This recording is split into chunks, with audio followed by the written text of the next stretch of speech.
How do I go about importing clothes from China? So I'm assuming you already know the types of clothes that you're going to import, and you already know the trends on what's hot, so you just need to source it from now on. And basically the way you would go about it is it's fairly easy. You just go to Alibaba.com and go through the clothing and textiles suppliers. Just type in your keywords into the search field and just contact about 20 suppliers that have the products that you have, or will make the clothing that that you want them to make, and just go through the process of selecting the ones that you want. Email to and fro until you find a supplier that you can work with. This process may take up to a month, so don't rush it, because once you commit to the supplier that you want the goods, obviously there's no backing out from them. So the whole process of selection is fairly important. Let's assume that you've done that, and now you're ready to import the clothes. So there are a couple of important points that you need to know, or you can lose your shirt and end up with nothing. Now, when you're importing the clothes from any country, India, China, Vietnam, usually when the clothing is exported from that country into your country, they have to have a label on every item stating the country of origin and the fiber content.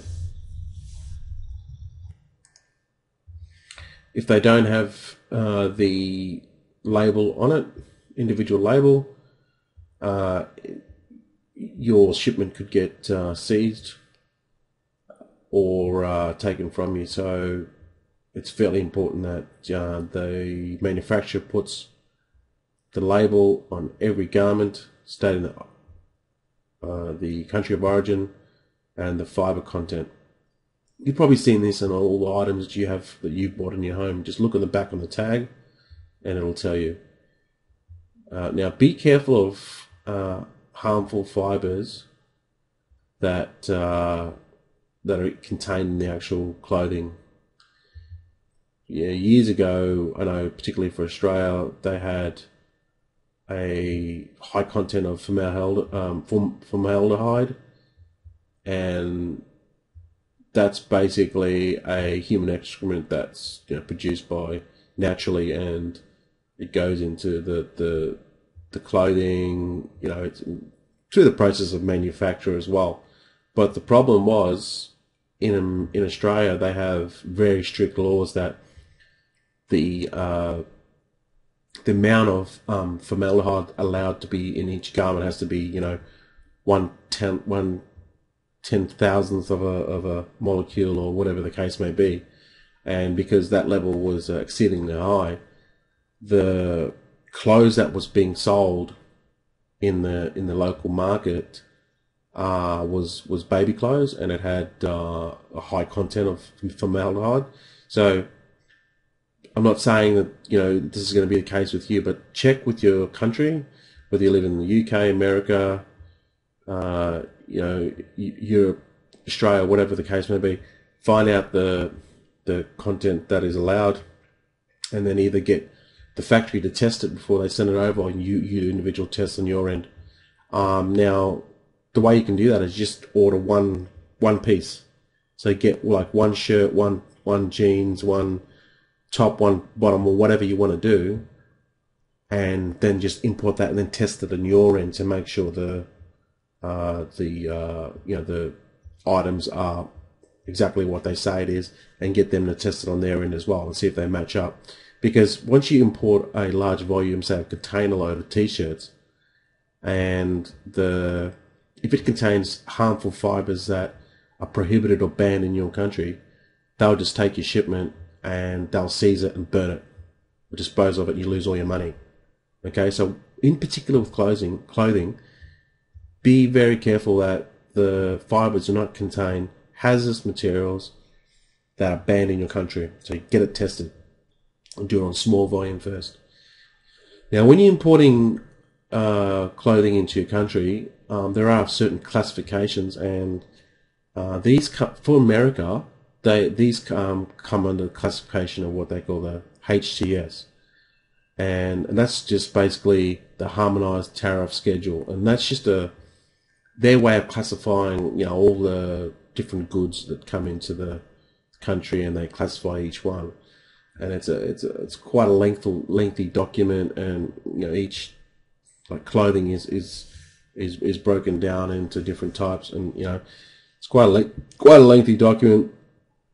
But as it pertains to clothing, for used clothing, when you import it, or just say, for example, you bring used clothing into the country, if it's for personal use, it's not subject to tariffs. So obviously that's going to be your clothing and your luggage.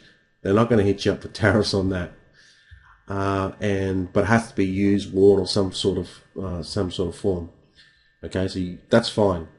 Now, with used clothing for resale, now obviously you can't bring in a container of clothing and say that's my clothing, I wear that. It's not subject to tariffs. They're not going to believe you, and they're going to tax you on the used clothing. Now, obviously, it's not going to be a lot, but you still got to pay duties and taxes, what they call tariffs in America, on it, and that's subject to the HTS under Section 6309, whether it's eligible or not. So read that document as well. That's on customs.gov, US site. I'll leave a PDF and a commercial importing PDF underneath this video. Now, the other one too is actually with that used clothing. That's for when you see those sites that sell used clothing in bulk. And one example of this is liquidation.com.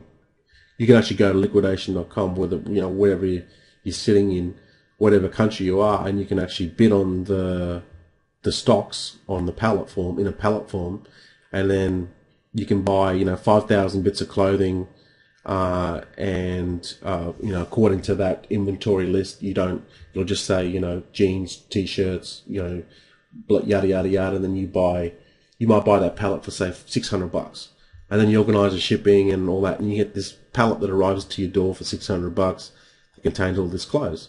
So when you break it all down, they might cost you 10 cents each.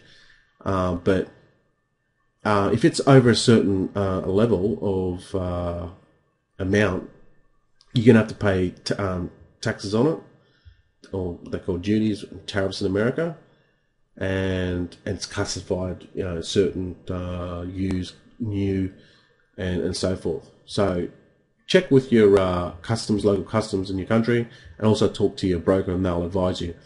Once the amount gets over a certain level, just say for example it's $5,000 worth of clothing, you have to pay tariffs on it. If it's only a small amount of say, $300, well, you don't have to pay tariffs or duties on it.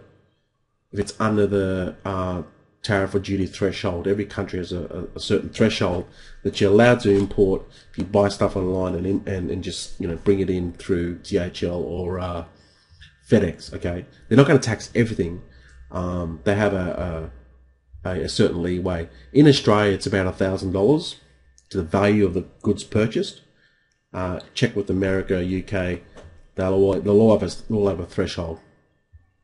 Now, the last one would probably obviously be new clothes that you import from China, and that's obviously going to be subject to tariffs. So again, check with the fibers that it contains. Make sure that none of the fibers are over the level specified for your country. I mean, it might contain little microscopic bits of formaldehyde or other excrements that aren't allowed, but if it's under the levels that are permitted into your country, they're still going to allow you to. I mean, there's going to be some sort of, still some sort of germs or anything in it, but because it's such a low microscopic level, they're still they're going to allow that shipment. It's impossible for it to be 100% clear of materials. It's just the content level is how they determine the whether it's dangerous or not. Okay, so what you do is you bring the clothes in, bring it LCL, or bring it full container load. But get the clothes tested first, and then bring it into your country, and then you'll be subject to the HTS, which is basically classifieds, all the classifications, and then you'll be subject to the tariffs, duties according to the clothes, and every different item has a different tariff on or duty that you have to pay. Obviously, clothes is not going to be a lot. Might be 3 or 4%. You have to check with customs. But obviously, if you're going to import a luxury car, well, it's going to be a lot more, because that's how they protect the local industry on certain things, foods, products, and all those things are going to be higher, more. Cigarettes, all those sort of things. Okay. So I hope that sort of gives you an idea of what's involved in importing the clothes side of it. Talk to your customs in your local country, or go to your website in your local country. Talk to your broker as well, and I'll leave some links and a PDF under this video. If you want some more information about the actual importing itself, and not just clothing, but all these other things that you might encounter that you want to import and start your own business with it, just go to www.importingriches.com, and I'll leave a link below.